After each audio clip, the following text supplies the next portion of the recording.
ये गीत भारत की जनता के लिए जो अपने देश को बचाने की लड़ाई लड़ रही है। सत्ता में बैठे हैं देखो लोगों के हत्यारे, हाथ रंगे हैं इनके खून में सारे।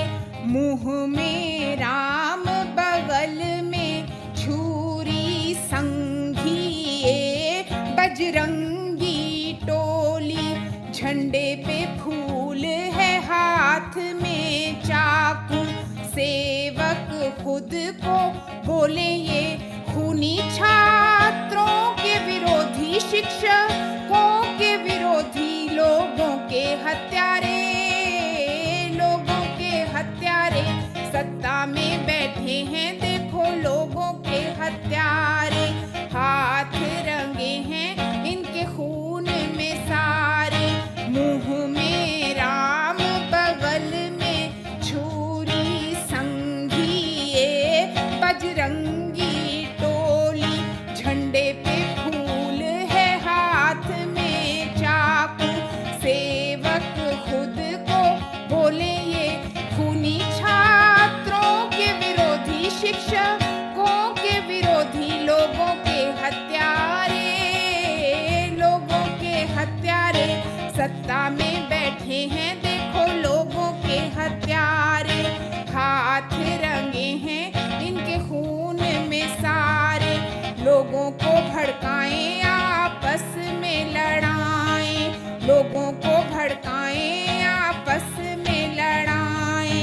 CAA लगाएं और देश जलाएं, CAA लगाएं और देश जलाएं। संविधान के खूनी, संविधान के खूनी, लोगों के हत्यारे, लोगों के हत्यारे।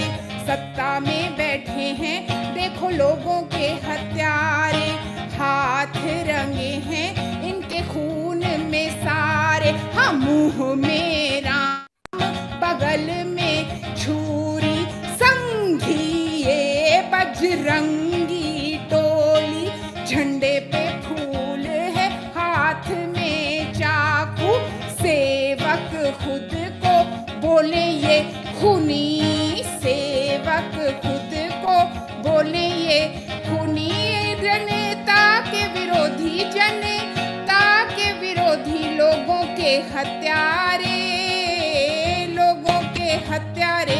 सत्ता में बैठे हैं देखो लोगों के हत्यारे, हाथ रंगे हैं इनके खून में सारे। सत्ता में बैठे हैं देखो लोगों के हत्यारे। Welcome everyone. I hope you enjoyed the Pangaea story. My name is Shireen and I greet you from Johannesburg, South Africa on behalf of Peace Vigil to today's Peace Praxis lecture by human rights defender Teesta Setalvad. She will be speaking about her multifaceted approach to building peace. Teesta has applied journalism, law, and education to fight the politics of hate and division in India. Teesta Setalvad, we are honored to have you with us. A very warm welcome to you. Govind Acharya, sorry, can everybody hear me? I think I got a message here. Yes, thank you. Yes, thank you, Kusumji. Very nice to see you here. Very nice to see everyone. Yes, so I was just telling you all that Govind Acharya, India country specialist from Amnesty International USA, will be introducing Teesta Setalvad and giving his observations about her work. Govind, thank you, and it is a pleasure to have you here. My task today is to tell you why Teesta is our speaker. As many of you know, Peace Vigil is a peace education organization. We develop practical tools to dismantle hate and bigotry, specifically communalism, casteism, and racism. We offer workshops and trainings, quizzes, theater, storytelling, songs, and interviews with experts to make everyone who wants a more peaceful world better equipped to counter hate narratives and actions. Our work has more to do with the practical ways to intervene and make a difference rather than analysis alone. The Peace Praxis lectures are our way to honor those individuals who have combined the theory and practice of peace to transform our society. Teesta Setalvad has done exactly that. Transformation in society cannot happen unless thoughts are put into action. For that, courage is required. As a peace educator, I would argue that nowhere else is courage more needed than in the practice of defending and promoting peace. To remind ourselves of Pete Seeger's beautiful words that we just heard in the video played earlier, we will love or we will perish. We will learn the rainbow to cherish. Dare to struggle, dare to danger. This is what peace practice requires because, as ideas, love, peace, cooperation, coexistence, and so on sound lovely, sweet, and non threatening. After all, who would say that the message, let us coexist in love and peace, is wrong or bad? But the tricky thing is going out and challenging those who are not letting this happen. As the English writer Samuel Johnson once wrote, courage is the greatest of all virtues because if you haven't courage, you may not have an opportunity to use any of the others. The second point I will make with regard to Teesta Setalvad's work is strategy. Courage has to be combined with strategy. We have to know how we are going to challenge hate and violence. In my work, I find that most people working on peace do not have a strategy. They have a great analysis of the threats to peace, but have not spent enough time in thinking out a strategy to fight them. From what I have understood of Teesta's work, she has used 3 very well thought out strategies and has combined them to become the exceptional defender of peace that she is, a real hero. Law, journalism, and education. Some of you may know that she comes from a family of lawyers. I could say she inherited the understanding of the importance and effectiveness of legal knowledge. Her paternal grandfather, MC Setalvad, was the first Attorney General of India. Her dad, Atul Setalvad, is also a lawyer. Teesta has shown us time and again that the Indian Constitution is a huge asset for us in our defense of Indian secularism. The leaders of hate politics also know this, and that is why they constantly attack the Constitution, the constitutional institutions, and those who know how to defend them, lawyers like Teesta. Teesta is also an excellent journalist. Communalism Combat, the magazine she used to publish with her husband Javed Anand, remains to this day a potent resource for anyone studying communalism. The Center for Justice and Peace that Teesta started also works in the field of education. CJP's secular educational program, COJ, has been creating dialogues with young minds for years through classroom exercises so that they identify their individual rights and deepen the values enshrined in the Indian Constitution. I hope very much from South Africa, a country that experienced apartheid, the repetition of which we are seeing in India, that Teesta Setalvad's lecture will be an inspiration for all of us who stand on the side of peace to not only continue challenging bigotry and hate, but also to learn that peace must go beyond an idea that there are so many things that we can do to make it a reality. Peace needs all of us. I now invite Govind Acharya, India Country Specialist, Amnesty International USA, to give his remarks. As someone who has worked for years, first as a volunteer and now as India Country Specialist with the US contingent of one of the leading human rights organizations, Amnesty, his observations will help us put Teesta's work in an international perspective. Govind, over to you, my friend. Thank you very much. And greetings from California. First of all, I would like to give a shout out to Peace Vigil, who organized this event. Their YouTube page, as many of you know, is filled with really wonderful and thoughtful and educational resources that are really critical to a better India. And speaking of someone who is fighting for a better India, we're gathered here not to listen to me, but to listen to Teesta Setalvad, one of the toughest fighters for social justice and human rights in India. And this talk is particularly timely in light of a new momentum by the government of India and several state governments to clamp down on dissent quite harshly. Just last week, we found out that an Israeli company, spyware, the company is known as the NSO Group, has been used to attack activists, silence journalists, and crush dissent, not just in India, but in many countries around the world. In India, particular focus has been on the human rights defenders fighting for justice in the Bhima Koregaon region, they have been targeted and unfairly smeared in the media through leaks that are sort of selective in nature to friendly media. And many of them... Govind, yes. Sorry to interrupt. Will it be possible for you to turn your video on? For some reason, we can't see you. Yes, wonderful. There you go. Thank you so much. I wasn't able, it was blocking me from doing it, but I'm back. Thank you so much. Thank you. No problem. And I'm sorry about that. No problem. Yeah, so the Bhima Koregaon defenders, many of them have been arrested and put into jail and have been held in preventive detention for months or years on end. And many of those activists, it turns out, were subjected, either them or their attorneys have been subjected to this particular spyware promoted by the NSO Group.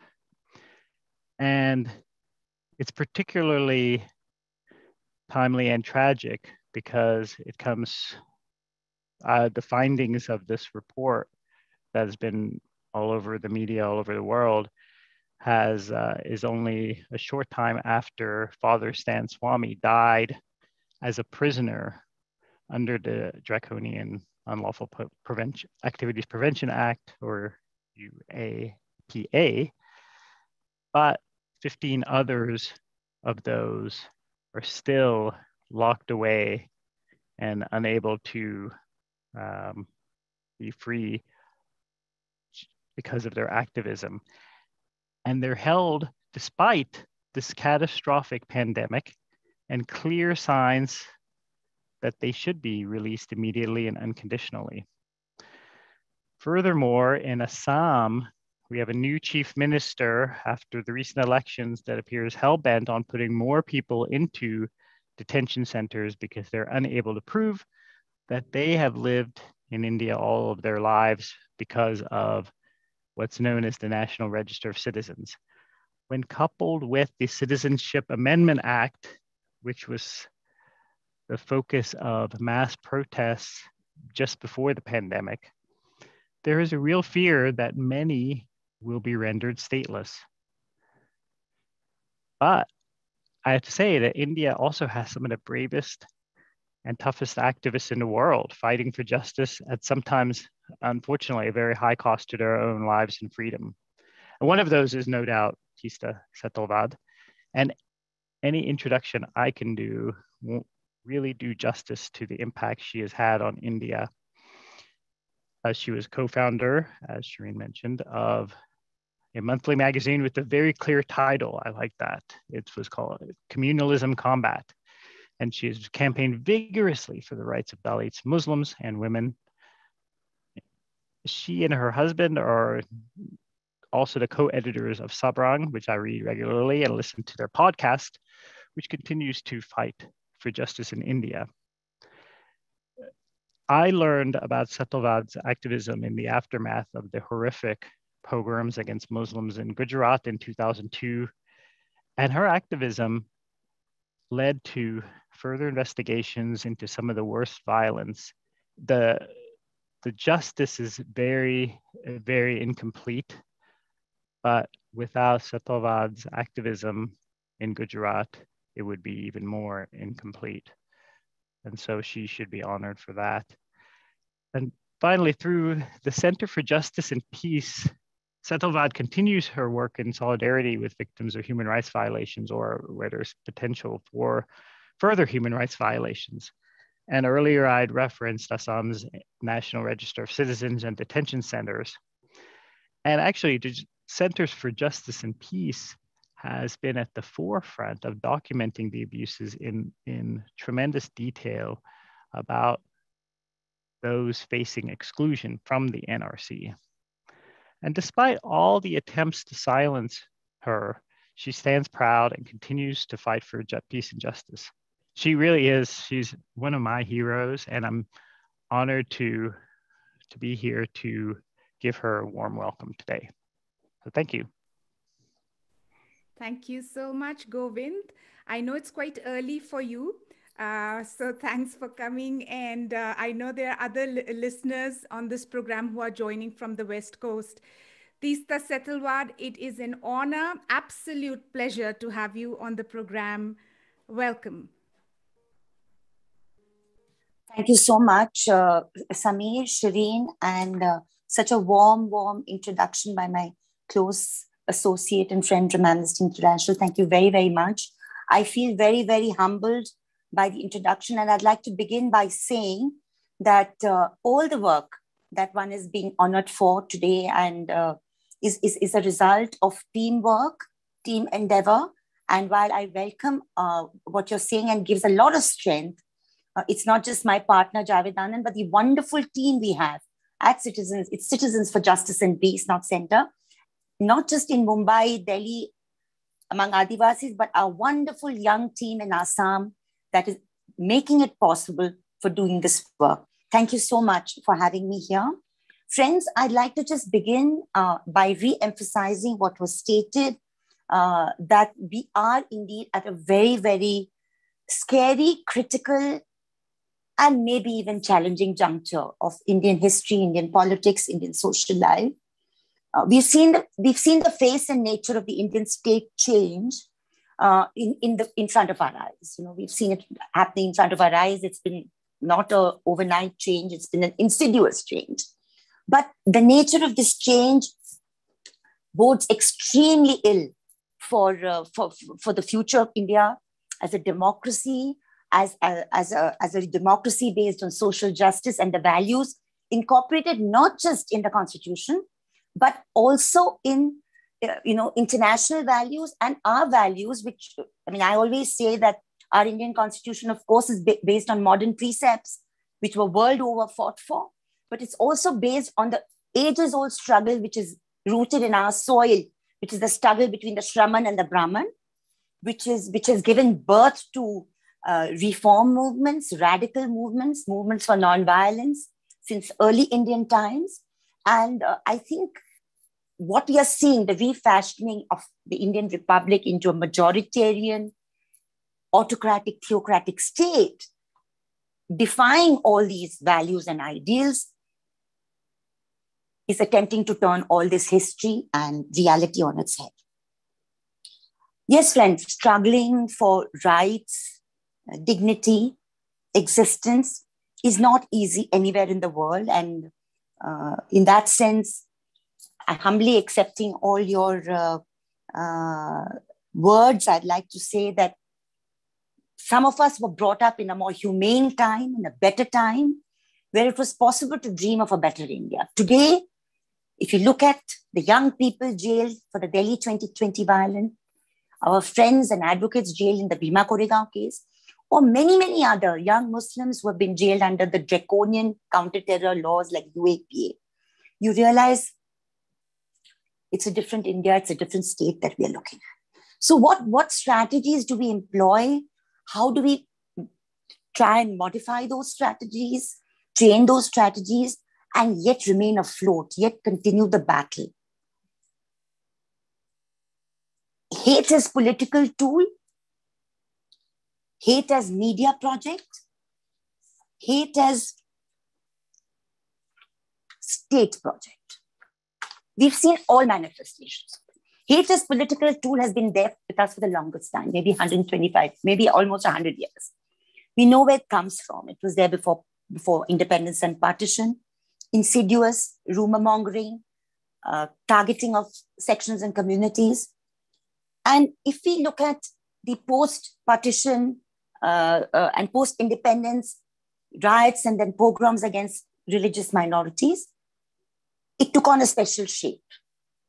Blaming a section because of the various section of the continent, hate speech, hate writing, all of that. Our experience as editors, co-editors of Communalism Combat, brought home to us that if we had to successfully deconstruct this vilification, communalism of the majority, we needed to look at various sections of minorities and try and build sororities, sisterhoods of association and alliance building across these minorities. Have we been entirely successful? I'm not sure. But the attempt, believe me, goes on. It manifests in the programs that Citizens for Justice and Peace keeps on launching, whether it is with the Adivasis of Sonbhadra, or the citizenship crisis in Assam, or the All India NRC NPR, or the campaign to repeal draconian laws like UAPA, or, as importantly and very fundamentally, our constitutional rights program, CODE. We try to do all of this. If a single institution of Indian democracy were to be held historically, few years hence to be responsible for this abdication of their constitutional morality, would it be the judiciary? Would it be the election commission? Or would it be the media? As a proud journalist, media person, I would argue with a lot of pain, and I don't like saying it, that if there's one section that has really been responsible culpably for this, for promoting this vilification and hate project, it has been large sections of the Indian media. Just look at the last 1.5 to 2 years, even if we don't go back 7 years, which we will need to, but we will shortly. If you just look at the last 1.5 to 2 years. The stigmatized, the deliberate targeting by certain electronic channels, particularly those that telecast in Hindi, which is the largest, spoken Indian language across the central and North Indian belt. The manner in which the Tablighi Jamaat Markaz incident of 12th and 13th January was picked up, and the Tablighi Jamaatis and all Muslims were dubbed as corona spreaders, super spreaders of the coronavirus, and the stigmatization and demonization actually percolated down to the villages and streets of Western UP, Eastern UP, and Ghaziabad, where the Muslim vendor, the Muslim shopkeeper, the Muslim housewife, homemaker experienced social boycott and ostracization. I think the media needs to introspect, and the media has been culpable and responsible. So one of the things we've attempted to do, and we are small, we are not the largest alternate media outfit, and hats off to some of our colleagues who've actually collaborated with Amnesty International for this entire expose on this snoopware and malware Pegasus. We try our best to deconstruct this demonizing and hatred wherever we can. The best way to do it is through reportage, dissembling the myth-making and the stereotype. The latest in that whole array of that, and you'll find many of them, you'll find is in the population bills that are attempting to be brought up in Assam and Uttar Pradesh, the constant demonization of the religious minority Muslims. Interestingly enough, our experience has found that while there's a visceral hatred that this kind of politics has towards Dalits and untouchables, they also find it very convenient to electorally woo them into the wider span of the Hindu nation. But if you look at the kind of violence and the brute violence against Dalit women, Dalit young girls, Dalit ostracization that has, whether it's Gujarat or whether it's Uttar Pradesh and states run by the same party that is in power at the center in Delhi, you realize that this anti-constitutional project, this project to transform the Indian state, actually goes back to a document that Baba Saheb Ambedkar had actually symbolically burned on 25th December 1925, the Manusmriti, which actually had a certain of extremely malevolent things to say about sections of the Indian people and justifies structural exclusion. So what we are really looking at is this differential citizenship, this discriminatory state and discriminatory state in function. So we have attempted to do through journalism, first through print, now a little bit through digital and electronic, through videos, etc., to see if it's possible to try and through interviews, not storytelling, but real life storytelling, actually try and dismantle some of these misconceptions and stereotypes that build up. Have we been successful? I don't know. History and time will tell. But the attempt needs to go on, because what we are seeing today is, whether it is in our formal education and textbooks, social science and history, whether it is in the new education policy, whether it is in what's shown on television, I mean, you actually have a complete refashioning of history and social sciences going on in this country. The god is taboo, Adivasi, Dalit, minority leaders, non-existence. Anybody who talks about radical social justice historically are taboo from the text. And the reconstruction of a kind of mythical, non-existent past to justify all that is the cruelties of the present is taking place.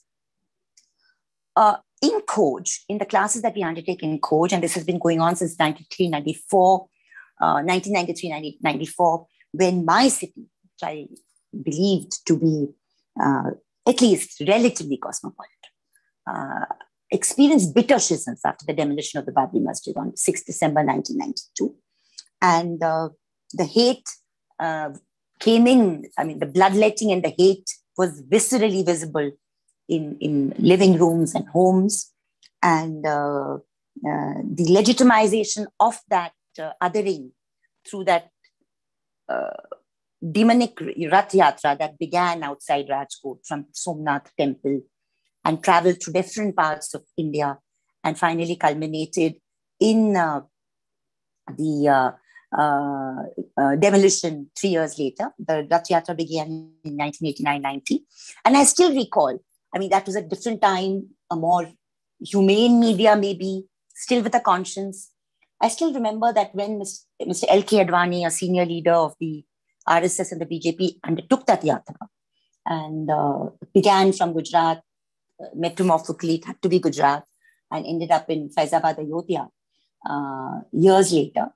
The India Today, which is one of our, at that time probably the leading political magazine, had him on the cover, a kind of blooming, glowing Advani in the midst of the BJP symbol of the lotus, saying, "The lotus blooms," uncritically talking about the beginning of the Rath Yatra.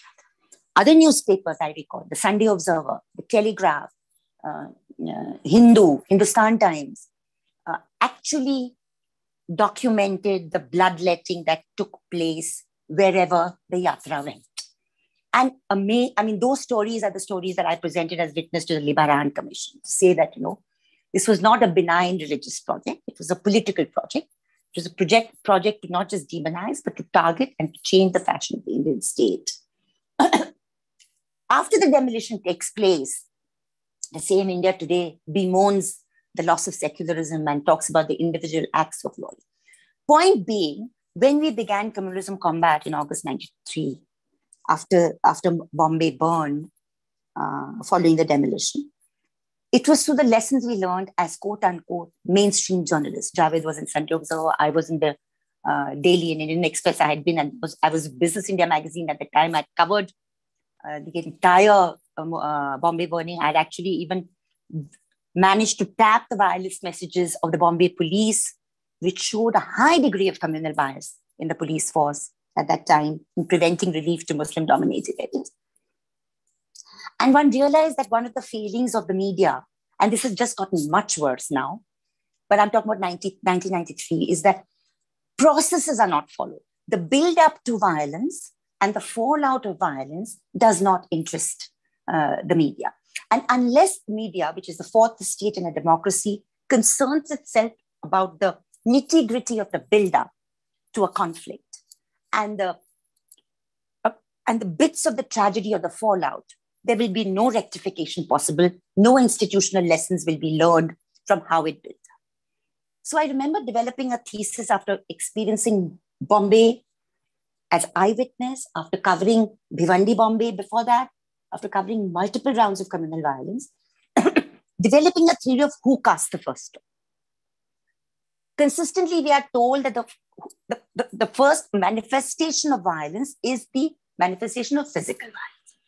But you read 36 Judicial Commission reports after Jabalpur, Ranchi, Delhi, Cherry, Kanyakumari, Ahmedabad 1969, go through all of them. And you find that judges have found, sitting judges have looked at these outbreaks, minutely have found that it is the insidious hate speech and hate writing through your parchas, through your rumor mongering, through your local media. That time there was no social media and all the rest of it and its dynamic effects. My good friend, former journalist from the Times of India, Akshay Mukul, has done a brilliant book on the documenting the Gita press pre-independence and after. That it is this kind of othering and hate-letting consistently that actually builds up a conducive atmosphere for complicity towards violence, where the majority keeps quiet. And we saw that happen. We saw that happen in Bombay. We saw that happen earlier. We saw that happen in Gujarat, amplified in 2000. We saw that in Muzaffarnagar in 2013.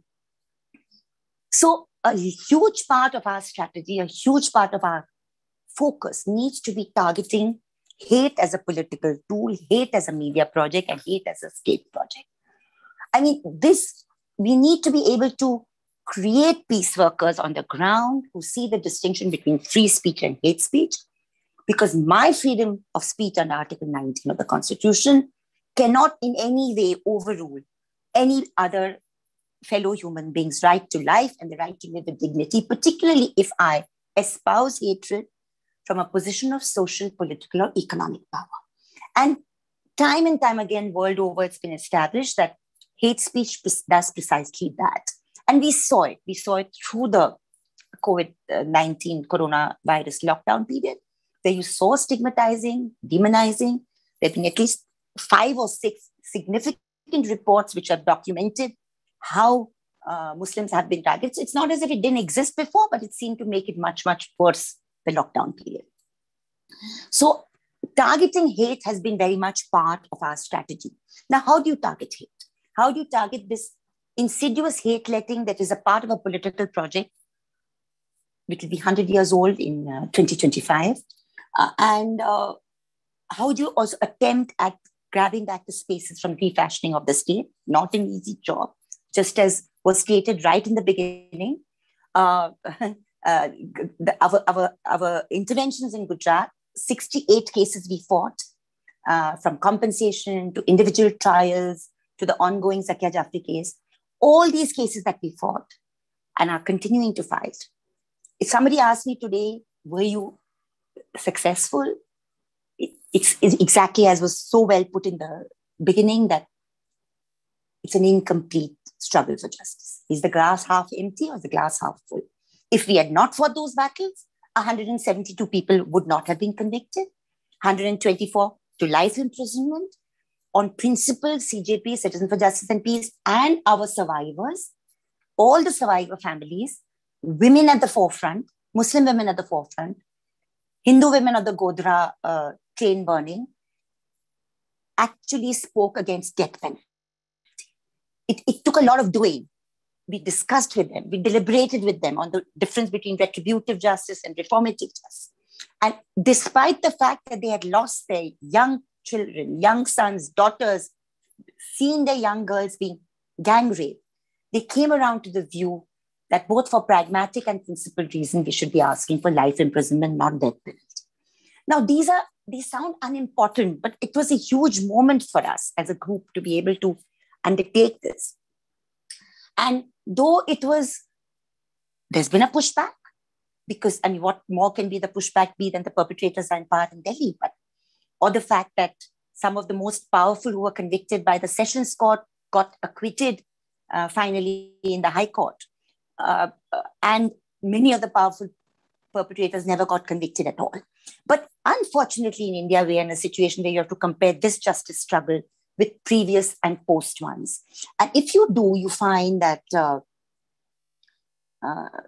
it's because of the nitty-gritty, rigorous engagement that my legal team and we had in the Gujarat struggle, that we have managed to actually stay the course to some extent. In all other bouts of targeted violence, in all other major bouts of targeted violence, it has been virtually been no justice at all for the survivors. And I think that tells us something very sorry about the Indian system, and the Indian system needs to look unto itself and ask these questions of itself. Recently, a book has just come out, and I'm promoting it, I'm just mentioning it to you. It's called Delhi's Agony, brought out by Leftward, and it is a book that has essays by 7 or 8 of us. And I've written this piece there on Hate Estate Project and the Delhi pogrom, where I look at this whole question of the absence of institutional memory in India. And it's something that really has been deeply bothering us and me particularly, because whether it's D.K. Basu judgment, which talks about conditions in prisons and torture, custodial torture, etc., or whether it is something like the Best Bakery case, which was a landmark judgment for the minorities. When the Best Bakery case got transferred out of Vadodara thanks to CJP's intervention, retrial was ordered. And after retrial in Mumbai, there was conviction and a lot of vilification. That was my first false case against me, etc., but the conviction held. Despite findings in some of these landmark cases, you'll have another bout of violence, you'll have another bout of targeted violence, and yet the courts and the institutions somehow do not learn from the lessons put out in earlier verdicts. What is the responsible for this absence of institutional memory is something that Indian democracy seriously needs to grapple with. If the 1990s threw up this phenomenon of prejudice, existing prejudice in sections of the police force, institutionally, there has not been really too much acknowledgement of the fact that there is communal bias in the police force, caste bias, class bias in the police force, gender bias in the police force. And it's inevitable when you look at a structured society like India, in which its most influential members, particularly today, are not just hate letters, but have a huge gender and communal bias, that this would reflect in the institutions that we create. So a lot of our work has had to do with trying to knock on the doors of democratic institutions, trying to get the democratic institutions bit by bit, chip by chip, more accountable. When it comes to hate speech and hate writing, we continue to complain. We complain to the police authorities, we complain to the NBSC, which is National Broadcasting Statutory Authorities, we complain to Twitter, we complain to Facebook. Half the time we're not successful, but sometimes we are. Just recently, there were completely malevolent comments bordering on the violently pornographic against Muslim women on Twitter. We had a sustained campaign, which we launched end of May this year, Twitter. Finally, just a week or 10 days ago, Twitter has discontinued many of those accounts. More will surface. That is the nature of the social media. One just has to go on and at it. Friends, I really appreciate the concerns that Indians and others living outside India and the worry that they experience to see what's happening in the country of their birth. And it is actually very, very worrying. One of the things that we learned as co-editors of Communalism Combat is that if we need to actually fully grapple with the phenomenon of communalism, we need to also understand caste. Because without understanding what caste has been for Indian state, society, and people over thousands of years and how we've not dealt with it, we will not really be able to grapple with the othering of communalism. And so that experiment began through Communalism Combat around 1999 or 2000, about 6-7 years after the publication launched itself. In the last 4.5 years, I particularly have been working very, very closely on the issue of land and forest rights of forest dwellers and Adivasis. And I'm also associated with the All India Union of Forest Working People as its vice president. I mean, it's appalling where even a semi-decently educated human rights defender like myself can have so little knowledge about land and forest rights and the whole forest rights jurisprudence that this country has had over the last 200 years. What we know what the British did to our natural resources, we know that from our history, understanding of history. But how it took Indian Parliament 56 years to enact the Forest Rights Act of 2006. So for Adivasis, they ask me when I do training on constitutional rights, okay, you talk about Schedule 5 and Schedule 6 and Schedule 11 of the Constitution that gives us protection over our culture and our natural resources and our lands.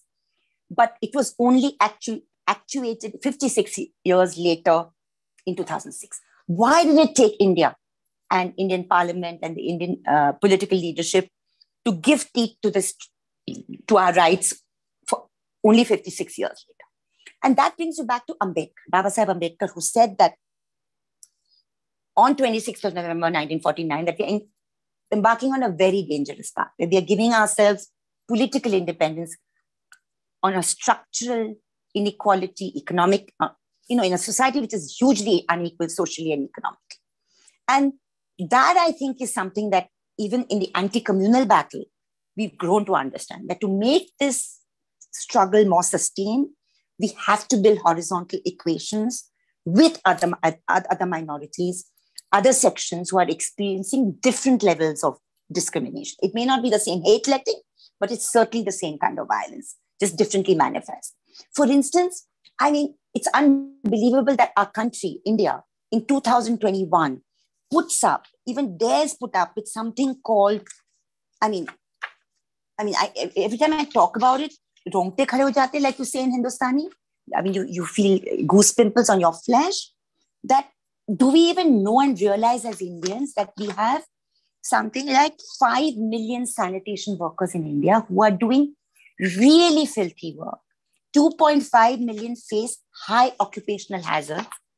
And what do? They're latrine cleaners, they're sewer cleaners, they're septic tank cleaners, they're railway workers, they do community public keeping, they're women, they're men, school toilet cleaners, treatment plant cleaners, drain cleaners.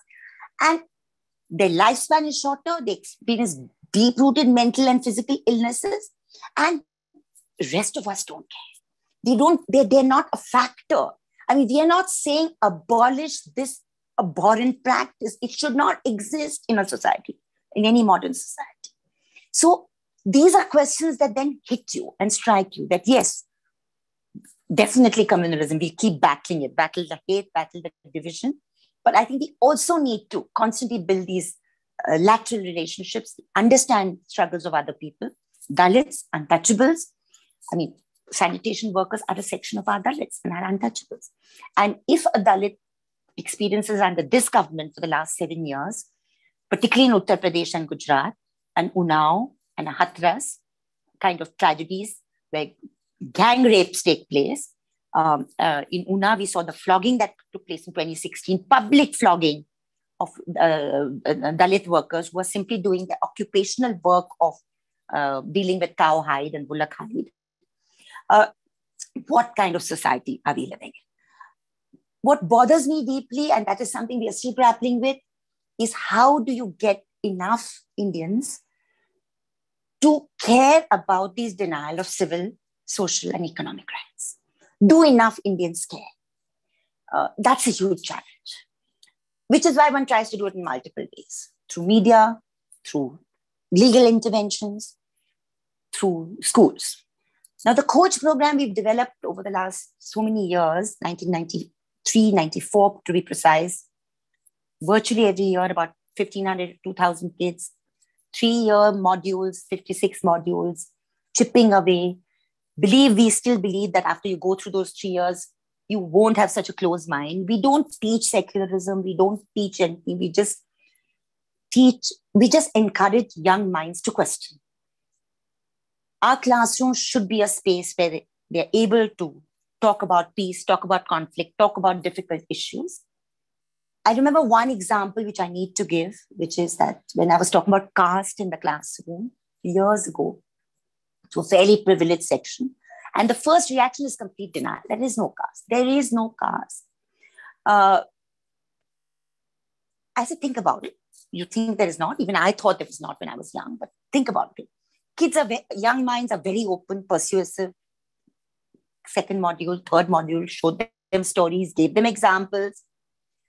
By the third session on caste in the South Mumbai school, I had the most appalling examples come back to me, some of which I would have imagined existed in my city. One I still remember, which I cannot forget. This young girl who gets up and says that she lives in Worli, where there's a 21 or 22-story building, all housed by IAS officers. IAS officers are civil servants, government servants. She's one of them. And she said, when she prodded and talked to her mother about it, mother was most open. And she said that, did you know that there are people in this building who don't want to let this lovely woman who cleans our toilets day after day to use even the service lift, which is the lift kept separately for quote unquote domestic help. Talking about apartheid in South Africa, this is like daily apartheid that we are living, you know? So, I mean, not allowing a woman to use the lift, which means she has to walk up 21 floors every day to do her work, service 2 flats of floor or 3 flats of floor. I mean, and I'm talking about this story which came 15 years ago. Every year we get such examples. But young people are willing to speak about the conflicts, about the prejudices they are brought up with, and then get bothered by them to want to actually question them, which is why we believe that it's important to keep raising them year after year in these 56 modules that we do. I need to speak a little bit about the Assam experience. The Assam experience has been the most searing in one sense. I mean, I don't think anything could have been more searing than Gujarat in that sense because of the brute violence that one witnessed firsthand. Because I come from that state, my ancestors come from that state, though we are proud Mumbaikars for the last 5 generations, but I had ties there. My mother's maternal uncle lived there, went there 3 times a year. I speak the language. I had strong connection with Gujarat since my childhood. And for Communalism Combat, I had done 5 cover stories on Gujarat before the genocidal violence broke out, post 27 February 2000. And I remember in the 1.5, 2 years preceding the 2002 violence, at any meeting I would go to in any part of India, small, big, I would keep on saying that I really fear something terrible is going to happen in Gujarat. And people would get angry with me even, that why are you wishing this ill? I said, I'm not wishing it ill. I'm just seeing. I'm seeing what's happening in the courtrooms. I'm seeing what's happening with the teachers' institutions. I'm seeing what's happening in the schools. And somehow you're feeling a very high degree of othering taking place, which seems to be a preparation for something else. There was selective census happening for Christians and Muslims both. I mean, it was a very difficult time. And one documented this 5 cover stories of Communalism Combat. Even after the earthquake of 2001 in Kutch, there was discrimination in relief. I mean, I could go on and on about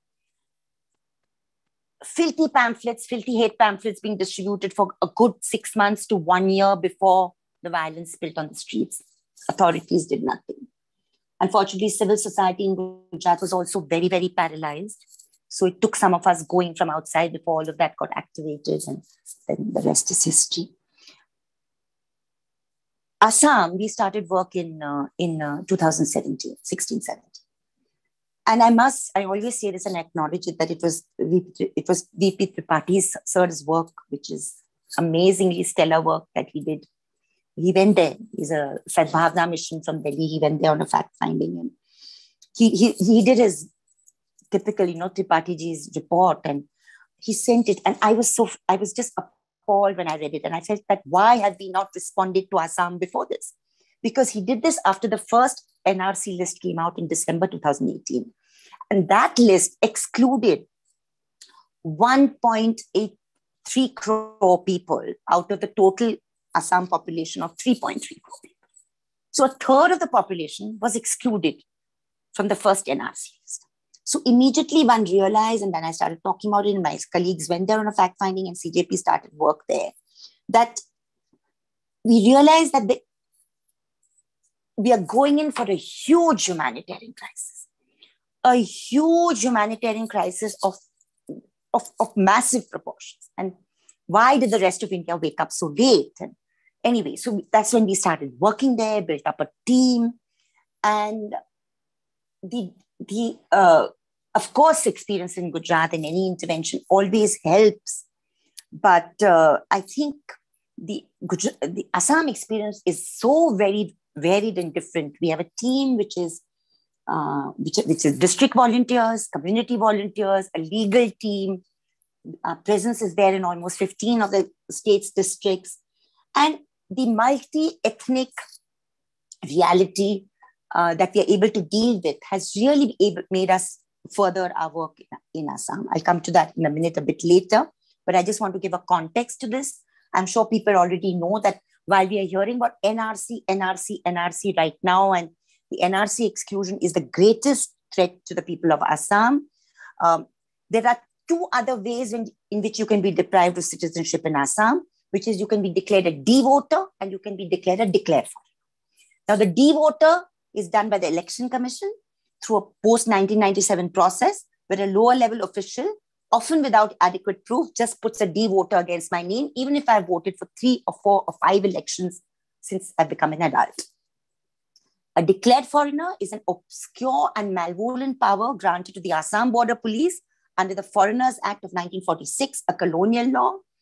And notices are coming to people even during the pandemic. Notices are stuck, and it's like these declared foreigners, D-voters, or whenever NRC excluded, which is now 1.9 million, 19 lakh in the final list. It came down from 1.3 crores to 44 lakhs to then 19 lakhs in 2019 before the pandemic and lockdown.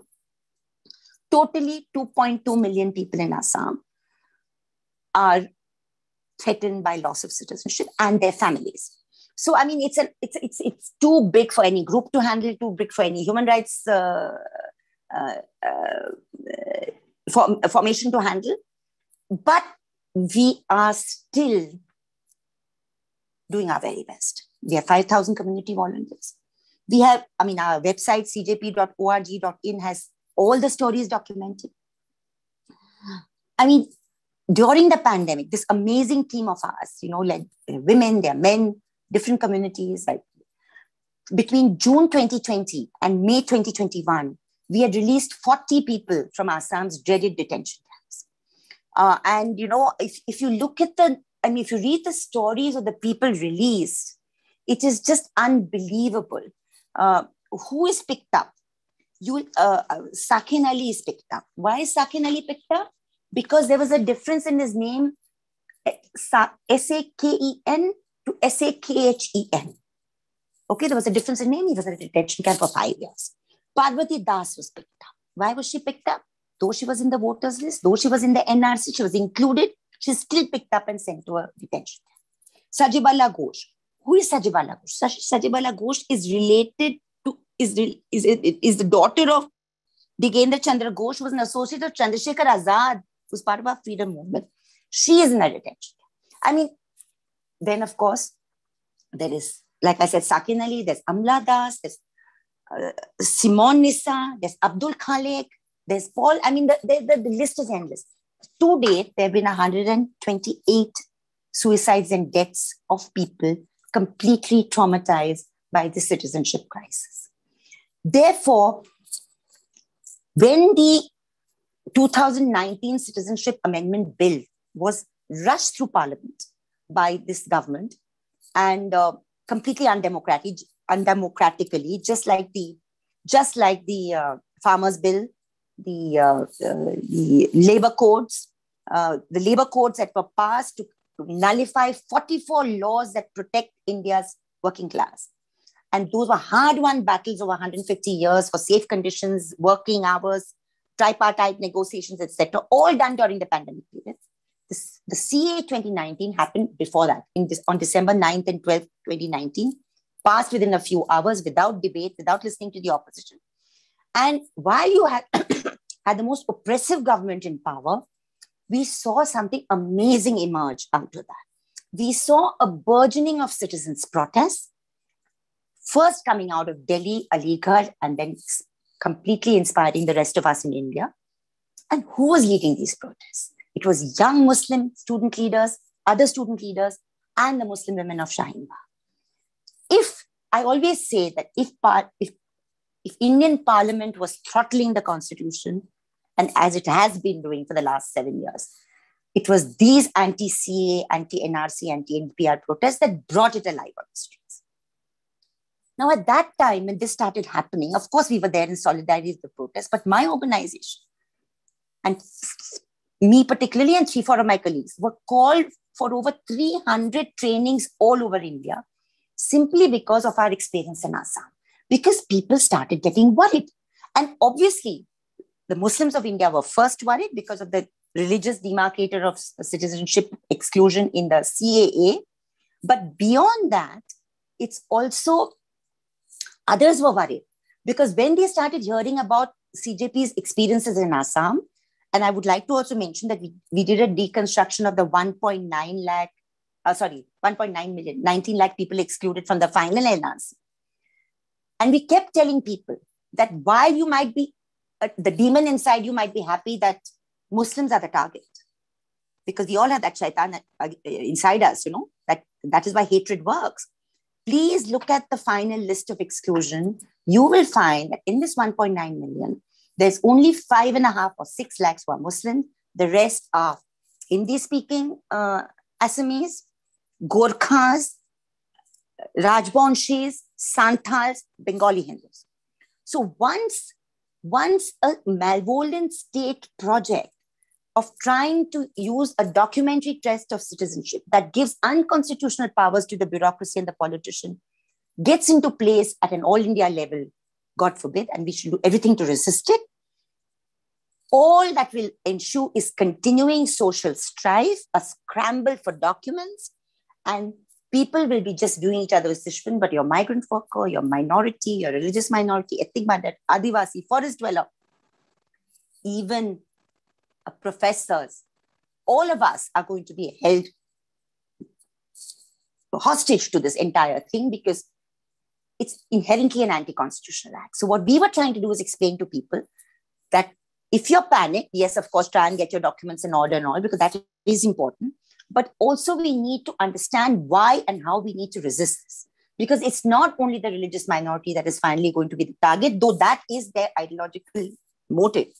But eventually it is going to be the working classes, it's going to be the toiling classes, because they want to create a whole section of people who are non-Indians. And citizenship eventually is the right to have rights, is your relationship with your country, it's your right to belong. And the stories out of Assam are so tragic that is unbelievable and haunting. 104-year-old woman. I mean, she's beautiful in her wrinkles. And she says that, I was known as a beauty in my young age. And she's been in jail for the last 2.5 years. We just released her last month. I mean, there's story after the story, but if one starts telling the story, they will never end. The point being that our experience with the forest workers strategy has given us one kind of experience about land rights and forest rights. We continue to deepen our understanding there to build alliances. Our experience in Assam has actually been a very humbling experience because in terms of legal intervention, in terms of legal understanding and understanding of constitutional law, one has seen how the face and shape of the Indian state, including the Indian judiciary, has shifted over time and how we need to actually tackle it. At present, we are engaged in a very, very ambitious exercise of analyzing 1,200 orders of the Foreigners Tribunal. Foreigners Tribunal, Amnesty has also brought out a report, are those creatures which are out of the purview of any constitutional bind. So the procedures that are followed don't follow the Evidence Act or the Constitution or any principle of natural justice.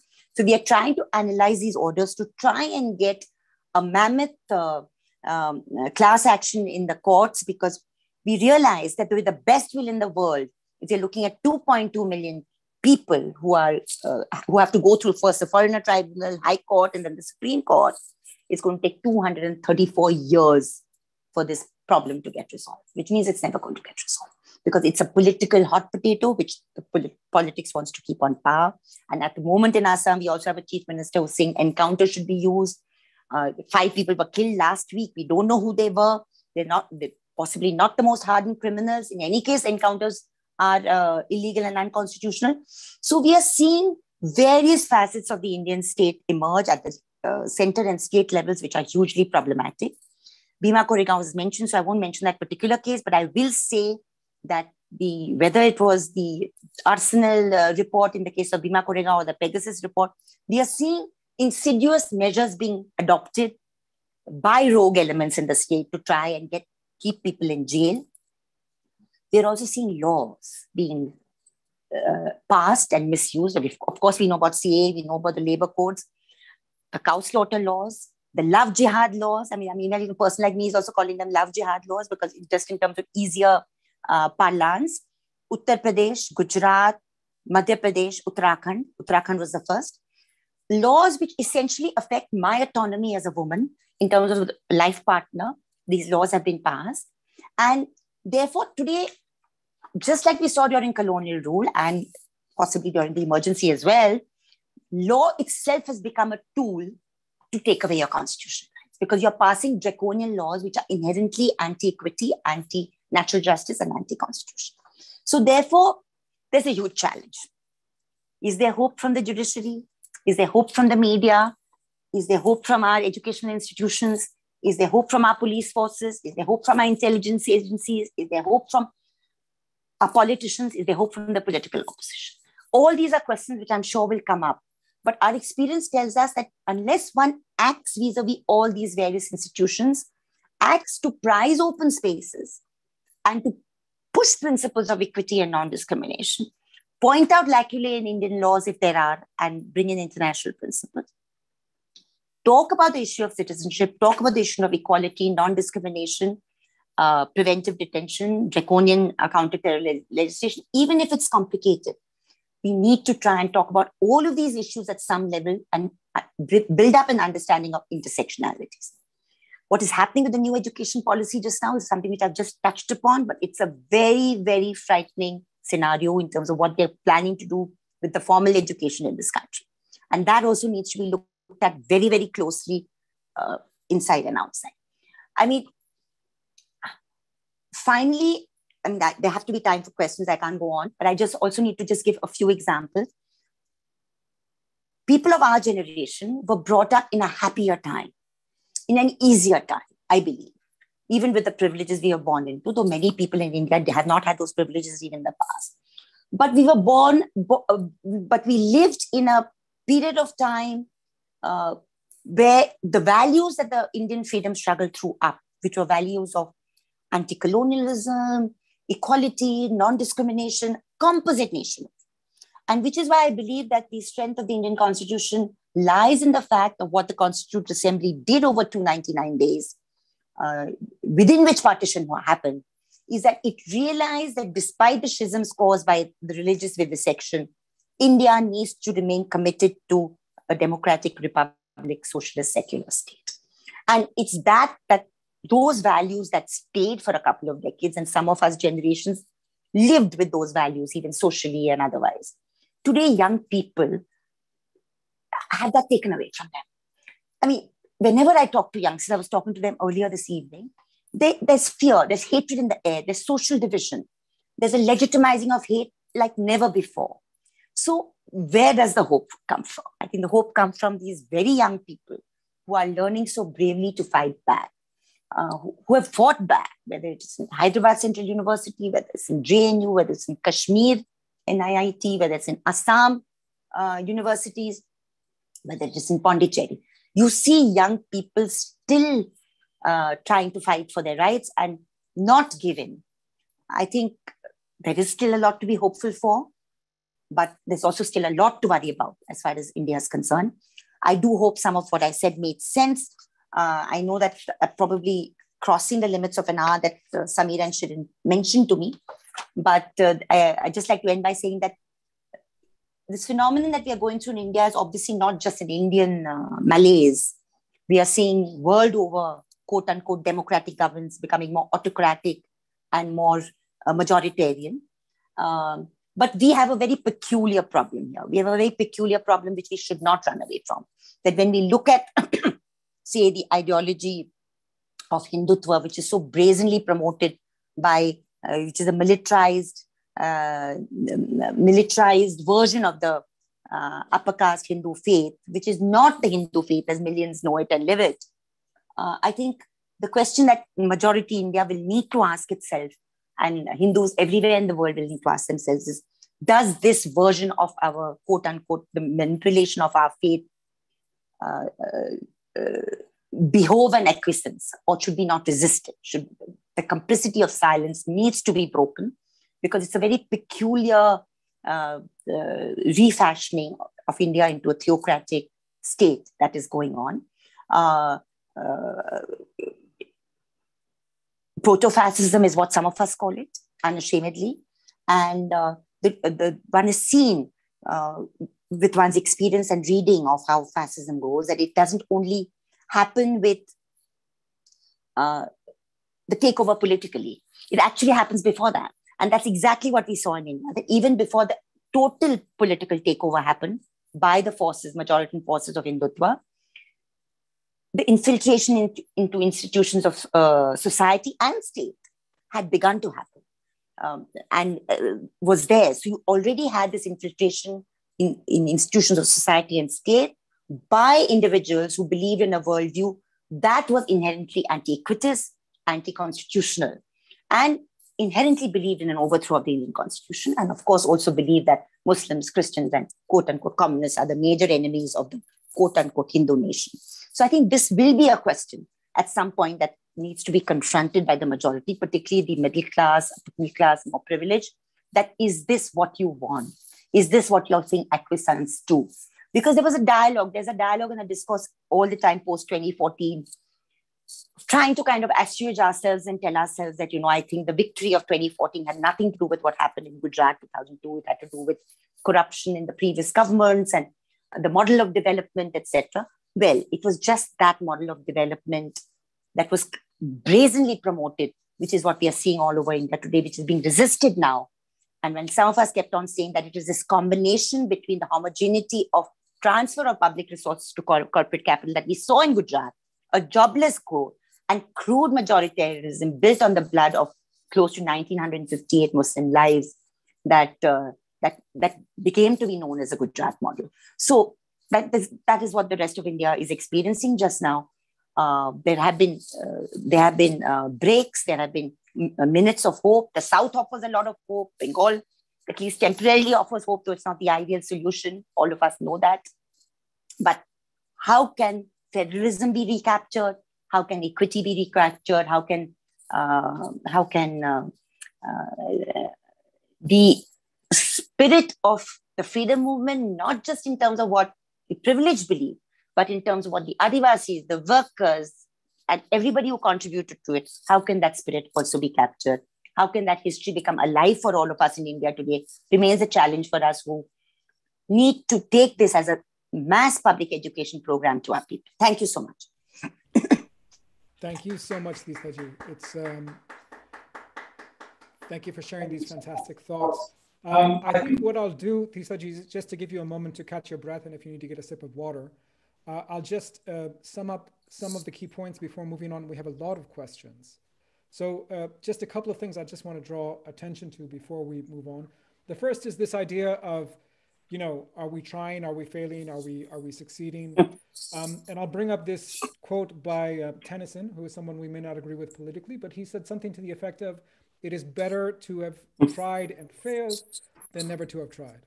And I think in all of us in this line of work, it's important to remember that we have a duty to ourselves, to our conscience, to go out there and do our best. We are up against incredibly powerful forces. And so success is not something that can be measured on a day-to-day basis. The second thing I wanted to say is that there's a number of things that you mentioned that are also, people can go to our website and our YouTube channel to get more information. One of them, you mentioned the work of Professor Vipin Tripathi on Assam, but also other of his work. We've done a whole long series of interviews with him called The Pamphlet Man, which go through just his history as an activist, his work as a Gandhian, and what it meant. A remarkable person. I would encourage people to check that out. We also have a series of interviews. In fact, one of the people who were part of that interviews is here. Kusum Wagleji is on the Zoom call. She, as the daughter of a Muslim and a Hindu, has given an interview that we call the D word. So we talk to people who experience difference in life. There's also the second interview in that series is with someone called Ruchi Sharma, I believe her name is. Yes, Ruchi Sharma. And she talked about how she struggled when she married a Dalit man, as someone who was coming from an upper caste background, and someone who, like you said, didn't really believe, or didn't understand the lived reality of caste until she sort of thought about her lived reality as an upper caste person growing up in Delhi. So it took a little while, and it took actually leaving the country and marrying someone who wasn't from that background to really understand what caste privilege means. We then have a number of, the last thing that I'll say that I just want to highlight in your talk is the importance of teaching critical thinking. So I think a lot of us approach this as, we're going to teach what the Manusmriti says, or we're going to teach what the Constitution says or something. That's all important. I won't say it's not important, but the most important thing we can teach is those critical thinking skills so that people can ask their own questions, and they may be able to discover things that, our generations were not able to discover. They can even go deeper into these issues than we've been able to if we help them to develop their own critical thinking skills. That's something that came up in your talk that I think is very, very important. I would now, if you are ready, I have a number of questions, some of which are very, very simple and practical, and some of which are not. So let me start with one that is, I think, fairly, at least straightforward question. How does an organization like Citizens for Justice and Peace work with volunteers, given struggles, given the fact that many of us are struggling to earn a living wage? This is coming from someone called Manju Singh. Thanks so much, Manjuji. And I'm really looking forward to look at the Peace Vigil's YouTube channel. I'd also like to just say before I answer Manjuji's questions that please also, all of you who are here today, do look at the CJP YouTube channel, CJP India, and also our CJP website, because we have a lot of resources, community resources, legal resources, and videos. But to answer your question, I also want to, that CJP began in 2002, and after 2015-16, we've expanded to all these other areas that I mentioned: Adivasis, Dalits, Assam, transgender, everything. And one of the things that I'm thankful to this government for is that we were the first target of a very vicious attack by this government, malevolent attack. I mean, they almost tried to put us in jail and all of that. And of course, our FCRA was cancelled. So that is when our trustees decided, I think, on something which was a very good policy thing, that we should just start surviving on domestic funds. And that is what we do. So in terms of our program work, we function on our domestic funds in terms of our teams and all of that. When it comes to volunteers, when it comes to internships, when it comes to research, we are very, very open to anybody who shares our vision to join us from any part of the world. As long as there is no monetary exchange, it's a pro bono exercise, we really look forward to any such assistance and help. So we are very lucky. We have pro bono lawyers working for us, pro bono academic researchers, student interns, and even people who come down and go to our projects and our field. So I don't know if that answers the question, but that's what it is. Thank you so much. I think that's great. Let me now go to some of the questions that have come through on the chat. There's a very interesting question from Nidhi Trehan. And you can open, Teestaji, you can also open the Q&A because it's a little bit hard. I'm going to read it, but you may want to read it as well so you can follow it a little bit better. Nidhi says, constitutional values are the bedrock of Indian democracy. Our Samvidhanik Sanskriti must be strengthened and renewed again and again in every generation. We must also educate those in the diaspora from a young age. I would like to ask Teesta, what can we in the diaspora do in both restoring constitutional values and educating those in the diaspora about the human rights and governance crisis situation in India today? So I guess the question really is, how can those who are not in India, how can they be helpful? Well, I think there are multiple ways. One is, I think that, we all know how the majoritarian diaspora has functioned in this country, right from financing movements like the demolition of the Babri Masjid. I mean, it's all well known, it's all out there. So I think it's very important for the diaspora that's concerned about what's happening back home, through advocacy, through actual support, through explaining these issues to what's happening to maybe their governments, to the rest of the diaspora outside, but, to kind of keep on communicating that what's happening to India is not good either for Indians or for the rest of the world. And I think it has to be at various levels. It doesn't have to be monetary in terms of supporting whichever groups can get support and all that. But I think advocacy and also talking to governments, other international institutions, national, and also writing into Indian institutions, I feel, is very important. I feel whether it is NHRC, whether it is other institutions, I think the diaspora should keep writing, even to government, to say that this is not something that we accept as Indians or as people born Indians. We might be whatever citizenship now, but we want to register our protest. I think it does make a difference. If not today, then it's not tomorrow. But I think we need to keep on at this at multiple levels. Fantastic. And media, write articles, write articles wherever you can. Once you get authenticated information, once you're convinced about the information you get, please write. Fantastic. I understand there's been some problem with my microphone. I've turned it up. Hopefully everyone can hear me now. So the next question is coming from Dilip D'Souza from Bombay. Dilip says, do you really think, so use the term humane media and still with a conscience, referring to the early 90s. Do you really think that's true in general, or was it another myth? In other words, has there been a qualitative deterioration in the media, or was it already bad? What do you think? Oh, well, Dilip is a good friend. So, I just say that it's a mixed reality, Dilip, in the sense that, do you look at things in a comparative framework, or do you look at things in an absolute framework? Okay. If I look at myself in the 1990s, one was already critiquing the media. One was already saying there's not enough space. The space is shrinking. There's less and less space for good reportage and objective reportage. Ads are taking over, etc. And the real cutoff, I think, came with 1991 and the Times of India experiment, with Samir Jain actually saying that, editorial comment is not important, and it's news is what goes between ad pages. So you saw this neoliberal framework grab the media first. You saw jobs. I mean, I was in secretary of Bombay Union of Journalists, and you saw only a handful of us resisted the contract because it was paid much less. But most 90% people went in for the contract because it was paying you 5 times more.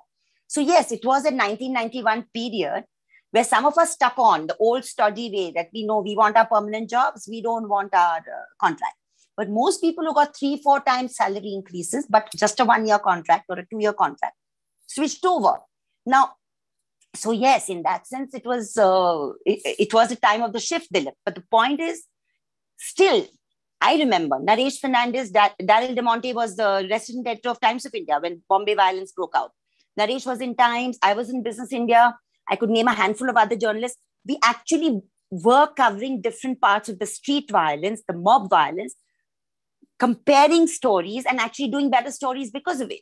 So I don't see that happening today. I don't see any of that happening today. So it's a relative thing, but obviously the deterioration had begun. We went from family-owned media directly to corporate media without any attempt at cooperative ownership or journalist-owned media. So I think there's a press council report by Justice P.V. Sawant on this, which is really worth reading. He was the press council chairperson after his retirement from the Supreme Court in 1998, I think. And it's one of the seminal reports where he cited examples like Le Monde, etc., to say that till Indian media evolves a module by which journalists own their own publications in a cooperative way, you are not going to have independent media. So yes, we went from family-owned to corporate. But was the family-owned slightly better? I don't know. Indian Express never covered labor, but Indian Express withstood the emergency. So, you take your pick. But Arun Shuri told me as editor of Indian Express, I wanted to cover the labor beat. And he said, we don't cover labor ever since the Express strike. And this is 1986. So, yes, there were problems always because of the structure of ownership, but they've gotten much worse. Sure. And just, I comment as a consumer of news, not as a journalist, but, the quality of news in the 90s and the quality today, it's a huge difference, a massive difference. Yeah. That's the whole thing.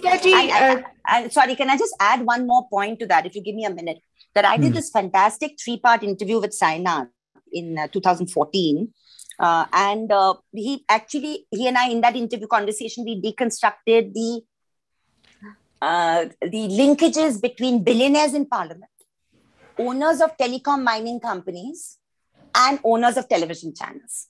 And, this is what I mean, So if you have this kind of hegemony of ownership, which you didn't have before, of course, you had your Birlas and your the Goenkas owning, which itself is Jain's owning, which itself is not perfect at all. But maybe they were more open to impulses. Maybe it was a gentler time. But the fact is, there was better quality of news reportage. And there was certainly space for some editorial comment. Sure. Teesta ji, we just want to mention that one of our supporters, Rafiq Dosani, who is unable to join today, but he wrote to us saying, especially remembering you as his colleague from Bombay days when he was in Bombay. We worked together very closely. Yeah. Great. So we have many more questions. I'm going to try and plow through them a little bit quickly. So one question is coming from our friend Ratyatra. Ratyatra asks, are women... So it's a long question. Let me try and distill it. What she's basically asking is, when we look at the NRC in Assam, is it the case that women are more targeted than men? Very good question. I should have actually touched on this myself. If you look at the whole D-voter figures, which is 1.17 lakh, 69% are women. If you look at the NRC excluded, again, good more than half are women. So yes, women are more targeted. And the reason behind that is because, as we know, unlettered population, because of the socioeconomic conditions, very often married underage. So the quote unquote proof of documentary citizenship, which is the voter's card. In villages, you don't have a birth registration anyway of your birth. By the time you register as a voter, you're already into your family, your marital name. So then they say that, who's this person? So then a supporting document was supposed to be the Gaubara certificate, which is the certificate by village elders, which many foreigners tribunals are turning down, which is illegal. But therefore, in the kind of analysis we are doing of the foreigner tribunal, Govind would like to know, is that we are trying to show how malevolently the foreigner tribunals are functioning in terms of bias, in terms of name and date discrepancy, in terms of natural justice procedures, into the law of evidence, etc. So we've devised about 6 or 7 criterion, and we are analyzing these tribunal reports. But yes, women are hugely disenfranchised in this whole citizenship thing. Fantastic. Thanks so much. There's another question from another of our friends and supporters, Ramurthy ji. I'm going to combine actually a number of questions, but Ramurthy is asking, in the specific case of Delhi, is there a network of lawyers that CJP has that people can access? I think there's a number of questions coming around Pegasus, coming around targeting of activists. And I think because we have a number of activists on this call, people are feeling we've always felt threatened, but maybe more threatened at the moment than they have before. So is there a place, I think people are looking to sort of pool legal resources. Are there efforts like that are happening in the wake of Pegasus? Can you address any of that? The Pegasus thing has just happened. So the things are emerging. We are having a discussion on Monday. In fact, one panel discussion at 7 p.m. on Monday. I can send Shireen and you the link in case people want to join in. It's just a discussion to see where we can go. But to answer the question, Delhi 2020 violence, there is an informal network of superb lawyers based in Delhi who have been doing a lot of good work. And it's not one group. It's just different, lots of lawyers who are working. It's a tough job, but they're doing it. Like I said, in Assam, we have about a team of about 35, 40 lawyers. We need to actually have 300, but at the moment we can afford only this many. But slowly, hopefully, we'll build up our team. On the Pegasus issue, one initiative launched by women, feminists in India, today, I just became the 8th or 9th signatory, was writing a letter to the Chief Justice of India, urging him to take suo motu action in this whole case. I don't know whether it'll make a difference or not, but that letter will probably go out on Monday or Tuesday. I can send you a link to that also, if anybody is interested. So yes, people are very concerned about the whole Pegasus thing, and the parliament is on, opposition is bringing it up, but we don't know how far the opposition will take it. And the government is adamantly not answering any questions so far. but we don't understand how it can stay away from answering those questions, because it's very obvious that they need to answer those questions. So I just hope something does emerge, and I'm sure something will emerge. Yeah. And so I would just encourage people, we'll post stuff on our website. You can go to the CJP website. Just stay in touch. I think we all need to pool resources and strategize about how to And I just have a request to Peace Vigil that if you have the emails of those who have registered, I'll happily put them on our mailing list, because then they get to know week on week as to what we are up to and what other groups are up to. Because it's not that everything we do ourselves, we also lend support to what others are. Of course, we'll be happy to share that information with you. The next question we have is, what could have been the reason? So this is from Anonymous. Hello, Anonymous. What could have been the reason behind this going to fascist regime in India? Does that tell us something about the very nature of Indian society? See, I don't know how to answer that question, but I can only say that, I mean, we've lived with this abomination called caste, you know. I mean, absolute abomination. And a large section of the articulate, more privileged Indians are not able to look at caste in the face. Now, does that make yourself more amenable to something like this? I don't know. I mean, I don't know whether I'd make that leap. But I'd certainly say that, you know, every civilization lives on a myth. And we've lived on this myth of, you know, non-violence and tolerance. And I don't think you can call yourself non-violent and tolerant if you've had the kind of visceral exclusion of caste, you know, against which we have had movements, you know, which our history books deny.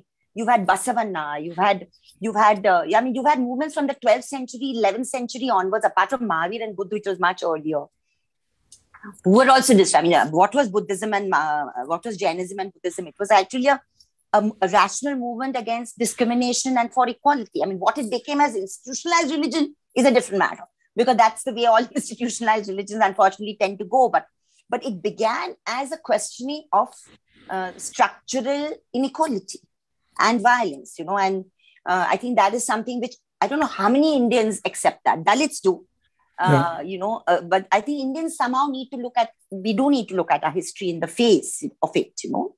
And I would encourage people. We have, you guys have resources in the CJP YouTube channel and also on the website. We have workshops that we do every month on the origins of Islamophobia. People are welcome to join that. We don't make those live because it's a safe space for a workshop. We also have programs on Ambedkar and the history of, you know, that movement, that particular anti-caste movement. That goes into a lot of detail. So there's plenty of places for people to engage with that conversation. One more thing, Samir, I just want to mention is that, you know, what is always, I mean, it was part of my unlearning, being brought up in a, you know, upper caste privileged home that was very much into the freedom struggle and Gandhi, Nehru, etc. But I found that even in my father's library, which was a pretty extensive library, there was not enough on Phule and Ambedkar and Basavanna and Narayan Guri. So I used to ask my father, because I mean, we were argumentative, we were this thing, that how come those books are not there, or they don't exist as much as the other books. And I think that's also a story which India needs to grapple with, that, you know, I mean, I went into Jyotiba Phule and Savitribai Phule, and it's not just Ambedkar.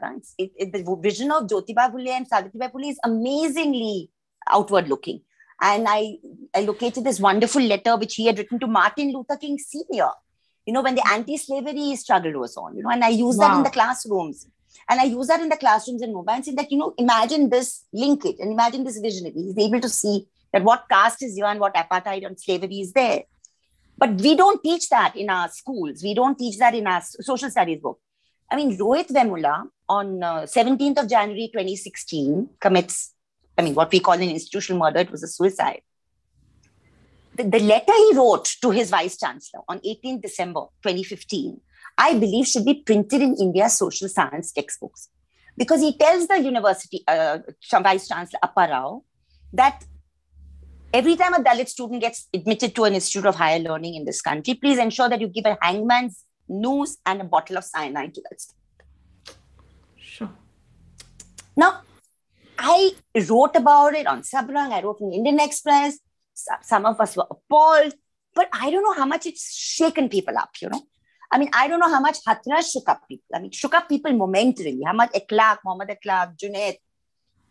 There has to be, I said this to a group of youngsters earlier this evening, that I'm not glamorizing Western society's order, but when large sections of white people come out in the Black Lives Matter movement, it tells you somewhere where that society has moved.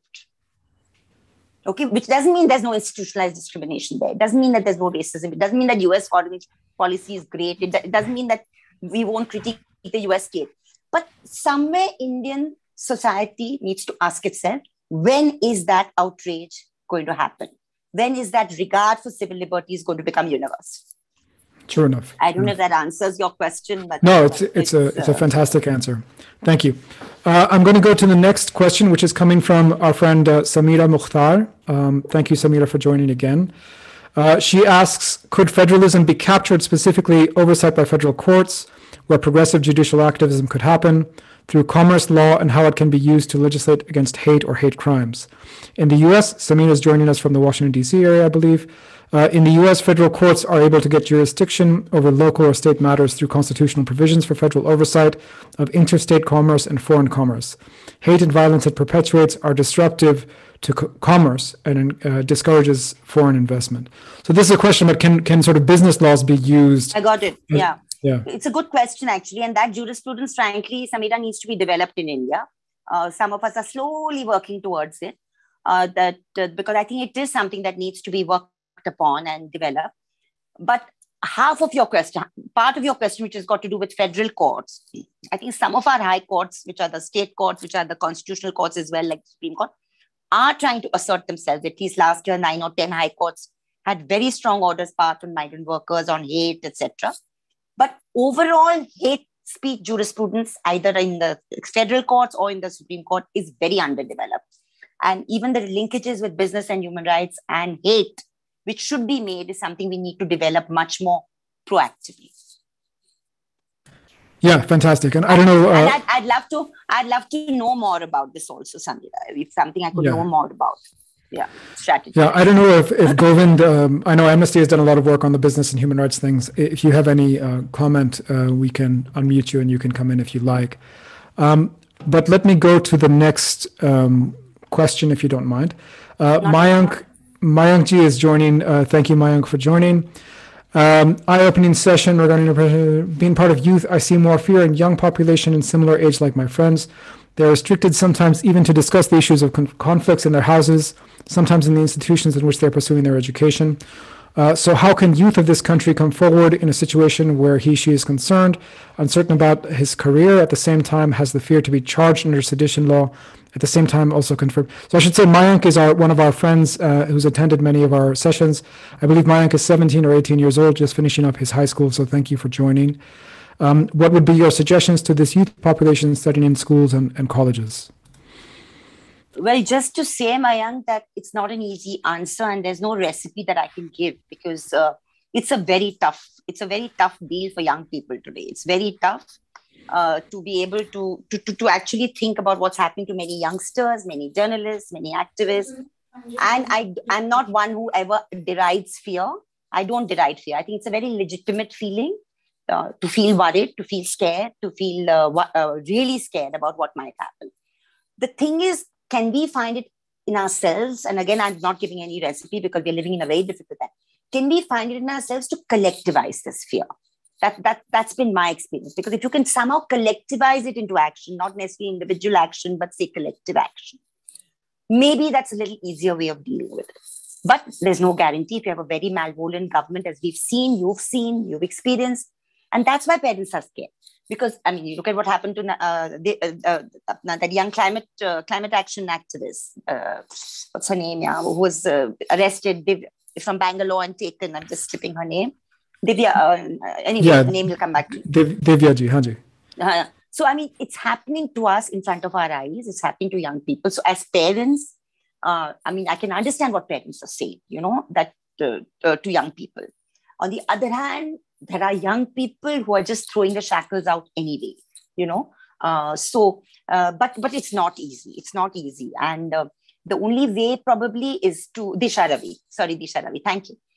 It's the only way to do it is to possibly build, like I said, horizontal alliances across different affected sections where Adivasis, Dalits, others are also there. And our concerns, whether it's to do with hate letting, whether it's to do with discrimination, whether it's to do with terror laws, all come in. because there are certain alliances that are easier politically to handle, and which the regime finds it more difficult to demonize.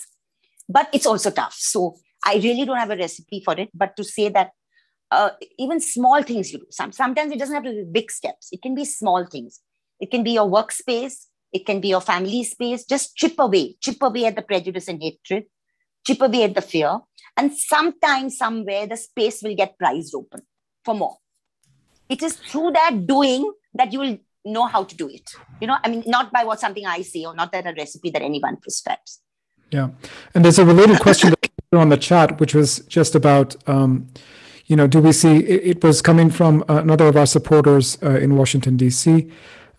She was asking, sorry, I can't find it at the moment, but she was asking, do we see a sort of dynamic movements coming up from the next generation? Do we see some hope in the young people? That's her question. Manjula Kumarji, yes. her question. Ji. I don't ask that question. Yeah, there's been hope. There's been only hope from the young people. At one time, post 2016, they were the opposition. Let's face it. I mean, some of us have been around for a long time, but you look at HC, you look at JMNU, look at the Delhi University, the vibrant activism among our youth, which of course they brutally tried to crush, whether it was Umar or whether it was Kanhaiya or anybody else. And we saw what happened in Hyderabad Central University. It's still a very unsafe space for young people. But young people just broke out of the shackles. Unfortunately, this lockdown has paralyzed everything because universities are not functioning. Students are just not allowed inside. They're still in their homes, in their hometowns. So which is why that space is not available just now. So Delhi University is not functioning, Mumbai University is not functioning. So the collective spaces available for strategy of that action, to manifest that action, streets are not available. We are being told, election rallies are the only thing that's safe for Corona. Nothing else is safe for Corona. So it's because of that young people today are not able. But I believe it. I believe the moment this situation eases, just remember the India. I mean, Habib Jalil, Faiz's, can you imagine these two Urdu songs became the leitmotif of the anti-CAA movement. Dastur and Hum Dekhenge, they were the leitmotif. Not just, I heard a version from South Africa, but the versions were from India.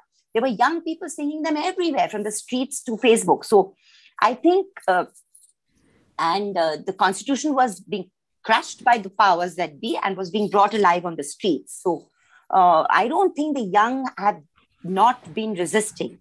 Just now, they don't have the scope or the space to it because of this wretched second wave and a potential third wave and all of that happening and stuff happening. But no, young people are resisting. They are resisting. Teesta ji, I have a question about strategy. You mentioned Phule and you mentioned Ambedkar. Many of us, as you know, study Gandhi and talk about Gandhi. Unfortunately, in recent years, there's been so much written and said about the contradictions, that exist in these leaders, and also not just between leaders, but within them, so especially about Gandhi. And I, as a peace educator, always talk about how these are also people and they existed in a context and a time. And I would love you to please talk a little bit about that. I heard one of your speeches in JNU in which you kind of mentioned this, but didn't go into detail. But especially for our young listeners, it can get very confusing. Also because, people take things as black and white. And, often we look at people as Mahatmas or, this final hero that we had. But of course, things are more complicated. So please, if you could talk about that.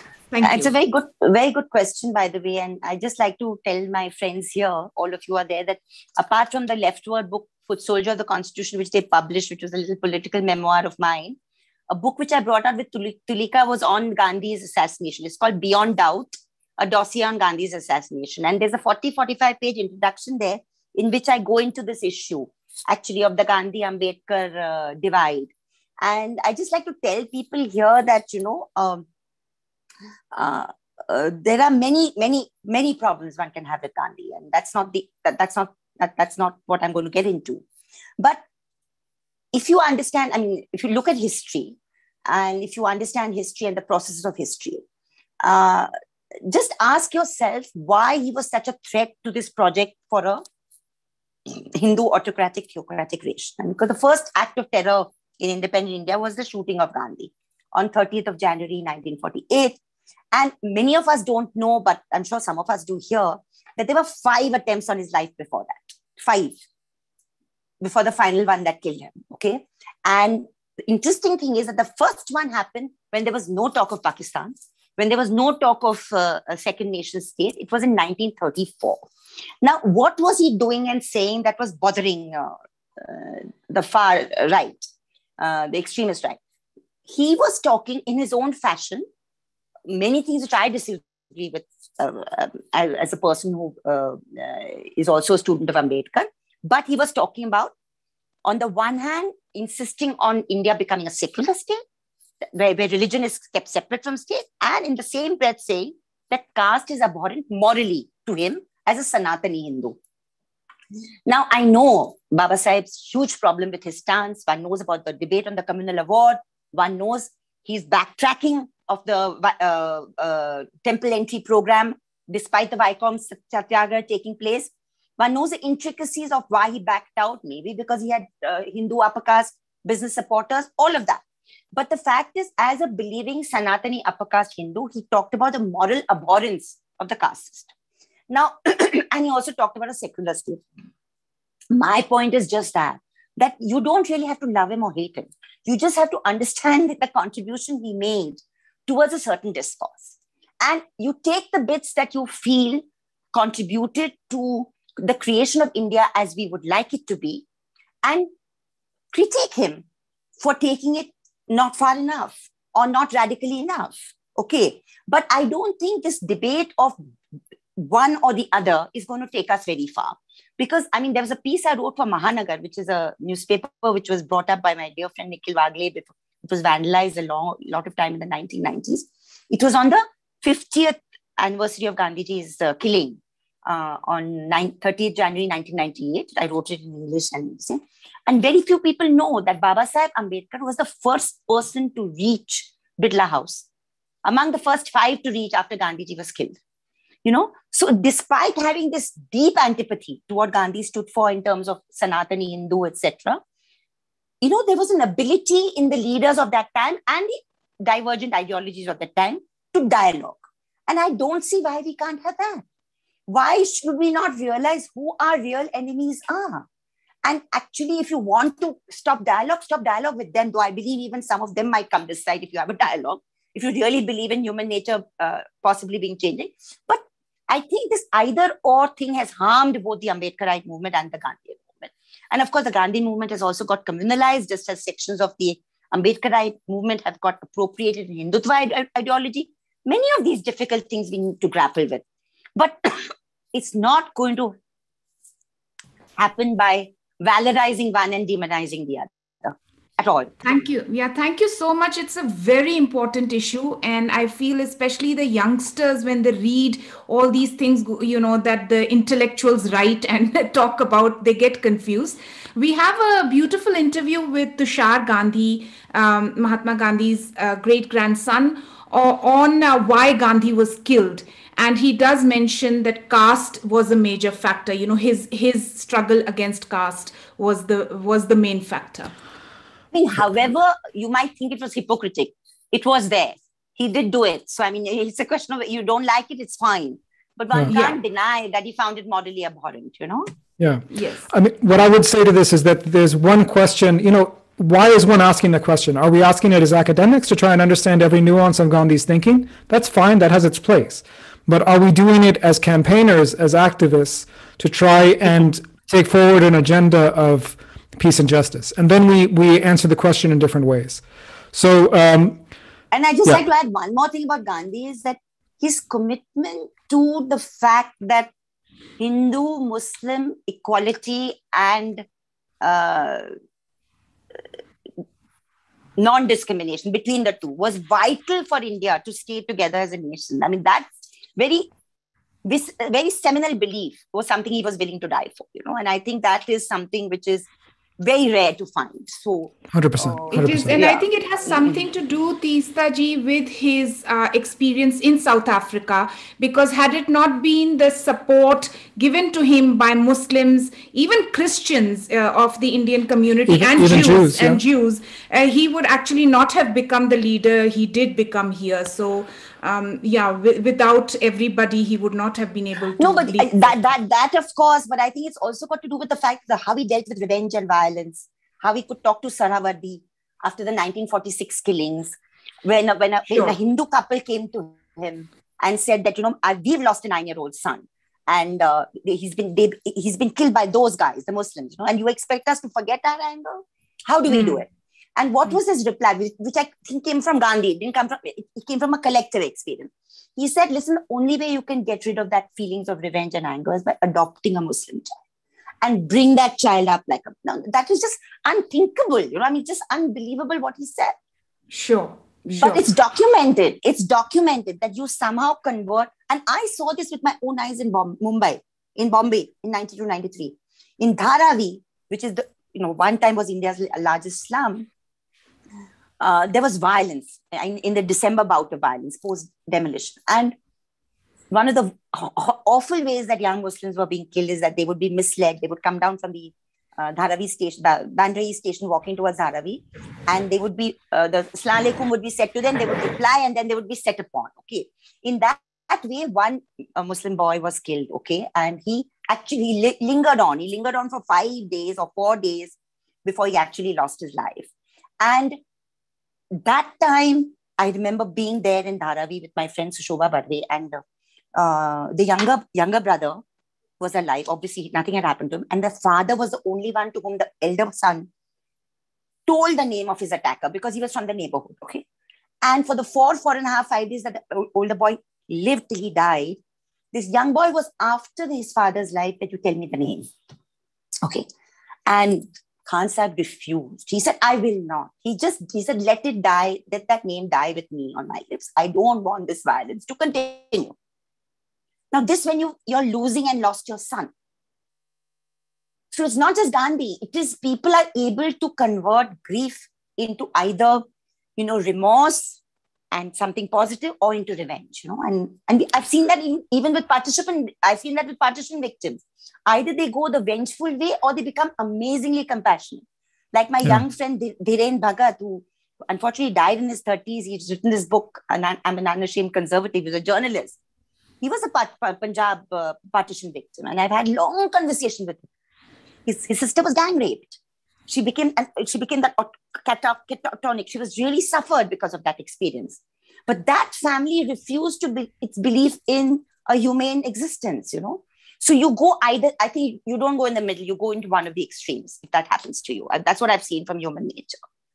No, it's fascinating. And again, we have resources. We have an interview with another Bhagat. We have an interview with Dr. Mohan Bhagat on our website as well, who talks about his experience as a young boy going through partition and seeing all this kind of violence, and how he ultimately chose the path of compassion, as you say. Doesn't seem to be a middle ground. It's either you go all one way or the other. And I've seen it with so many people I've talked to about partition and about communal violence. So many, dozens.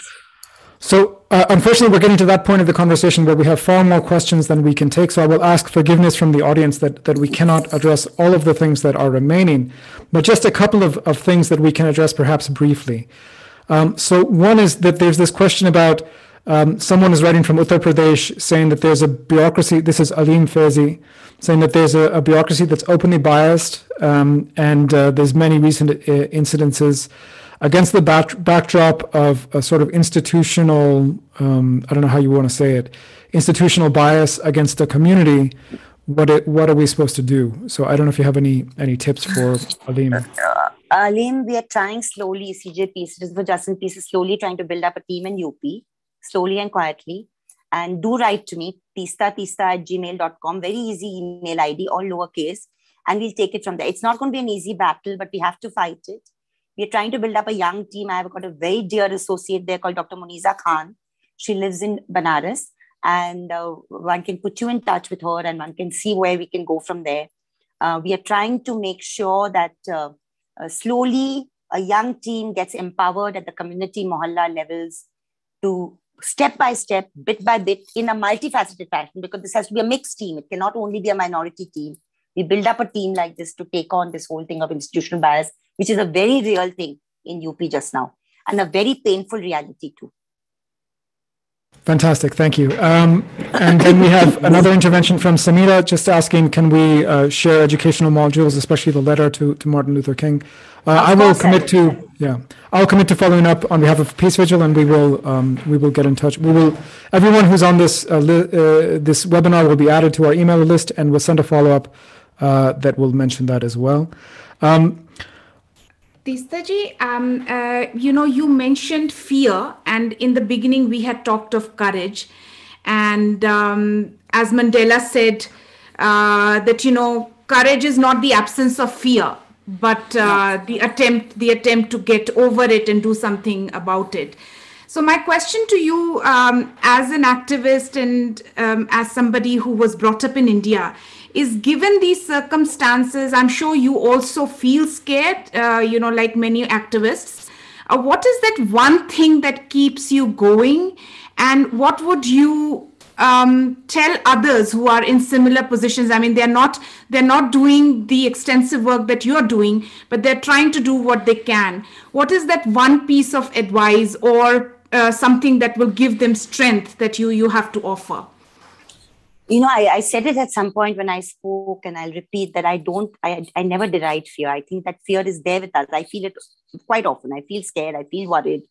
But I think the only way is that you channelize that fear into action, number one.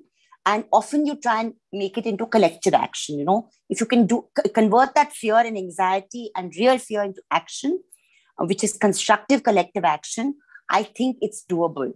But it takes work. It takes work because I think you need to be calm in the face of anger. You need to be calm in the face of distress. You need to also think of strategy all the time. I don't mean strategy in terms of cold strategy, but practical strategy.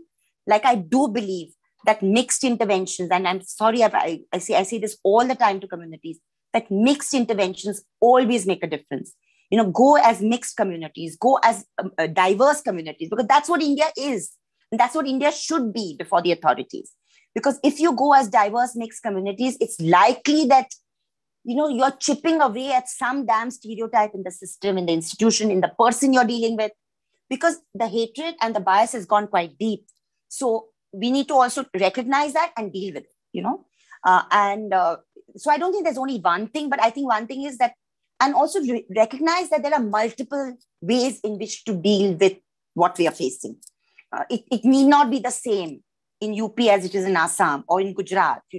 That we are a very diverse, very large country, and understanding local factors, talking to local people, developing that local understanding, respecting it is very important. It's very key to, and for me, the greatest joy is empowering a lot of young people to do the work that needs to be done, because I think they're just waiting for a little support, and that's what CJP is trying to give them. That we get a little bit of support, a little bit of courage, a little bit of feeling that yes, CJP is behind them. And we've spawned this amazing team in Assam,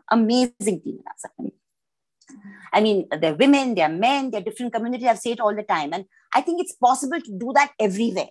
It's possible to do that everywhere, where we are there for them whenever they need, but it's also that they are the face of the struggle. Because that's one thing that CJP has always learned, is whether it's in our legal interventions or otherwise, that unlike many civil rights groups, we prefer to fight, when we fight for victims' cases, we like there to be a name and a face to that struggle. Because I believe that the face and the name of the survivor is important for the system to know also. Of course, there are also class actions we do as CJP, like in the love jihad cases and all of that. Or in the Assam cases where we got an order from the Supreme Court last year that no child will be sent to release camp. CJP got that order because that's a class act. But if you're fighting individual cases of, either violence or murder or denial, it's important to dignify that struggle with the face and the name of the survivor. Because that's what I think also tells its own story in terms of history and jurisprudence. It's very, very important. And connect up different struggles, connect up with each other, be solid alliance partners to other groups who are struggling. Because I don't think we can afford to be in our silos and anymore. We just cannot afford it. We cannot afford it. Whether we like each other or not, we have to work together in some way. We just have to, even if it's a working relationship. I do agree with that, enough of infighting and egos and all that. We need to come together and also show the younger generation that we are capable of getting over all these things and coming together in unity in defense of a cause that we all believe in. So, we won't be able to take any more questions. I will just like to conclude now by saying that I want to thank Govind very, very much for his very kind words personally. Thank you very much, Govind. Yes, Govind, and also it's so early for you, and I know it's very late for Teesta, both of you. Govind, thank you so much for agreeing to do this. But I would, yes, would you like to say anything, Govind? No, actually, please. Well, other than just to say that I think that I was just very happy to hear what Teesta had to say. So thank you. Thank you for inviting me.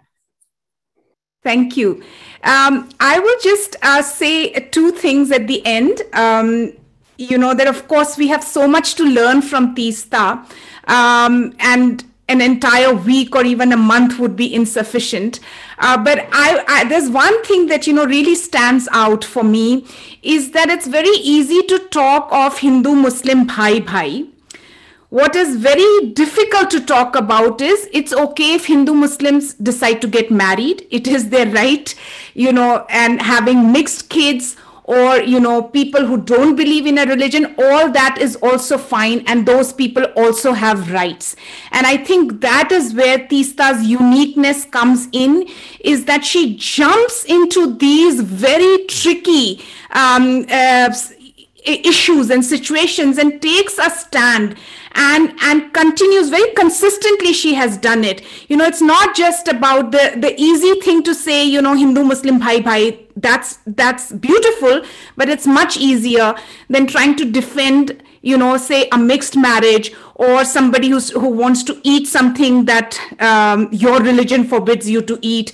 And, those kind of issues which are much more complex. And I think that's one thing I learned from Teesta, is that she's not shy of doing that. The second thing I'll say is that she has a strategy. I don't want to fight an election. Yes, true. She does what she knows as a lawyer, as a journalist, as an educationist. She knows her strengths and she plays, very well. She plays those roles. And the second thing is strategy.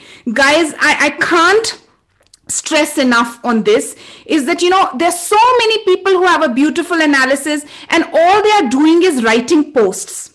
All they are doing is tweeting. This woman here goes and does something about it. I'm not saying we can all do what she's doing. I don't think I can, but we must take inspiration from her, especially in a world where women are not recognized.